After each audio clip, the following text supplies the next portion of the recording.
employers would feel the need to give such big pay increases because we've got such a lot of unemployment. It's just a bit annoying, isn't it, that, as I said at the beginning, it's not like the world of medicine. You know, if you ask a professor to look in a microscope and... Listen to what they're actually telling us right now. Economists knew in 2008 that whoever took power in 2010 would be crushed for a generation. They knew. And now, with interest rates climbing and businesses collapsing across the country, a Labour government economist is sitting here explaining why workers won't get the pay rises they desperately need, because unemployment is about to spike. This is what they're saying out loud. They know what's coming. They're not even pretending to have a plan to stop it anymore. 2008, that whoever gets, I remember them saying whoever gets in power in 2010 will be out of power eventually for a long period of time. But they were making the point that what we're about to go through isn't something that's going to be solved in a parliament or two. This is perhaps a couple of generations of problem.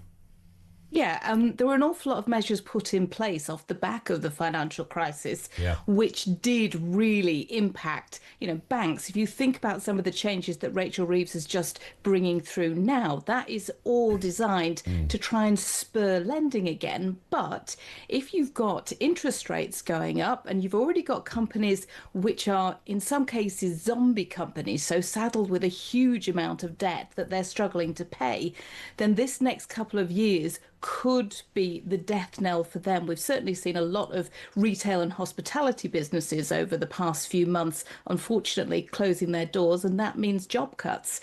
I think one of the biggest issues that we're looking at over the next year or so is we've experienced a cost of living crisis. We saw inflation go really uncomfortably high, and we're not expecting it to go quite that high. But during that period of time, the labour market was also really strong. So it meant people had power when they went to their employers and said, I'm really struggling with the cost of living. Yeah. They could persuade them to give them a bit more money in their pay packet.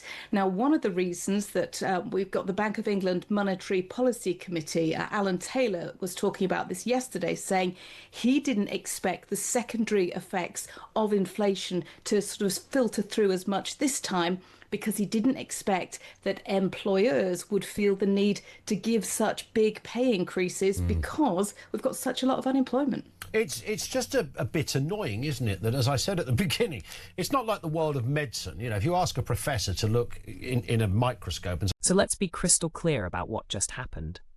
This economist just admitted on the record that the government is banking on unemployment rising to kill wage growth. That's not economic management. That's deliberately choosing to hurt working people to control inflation. And Rachel Reeves, she's scrambling to spur lending to zombie companies drowning in debt, while real businesses in retail and hospitality are shutting down and firing staff. This is the Labour government's actual strategy.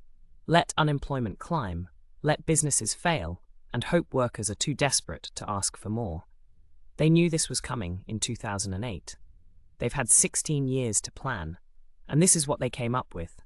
Tell me how this is for working people again.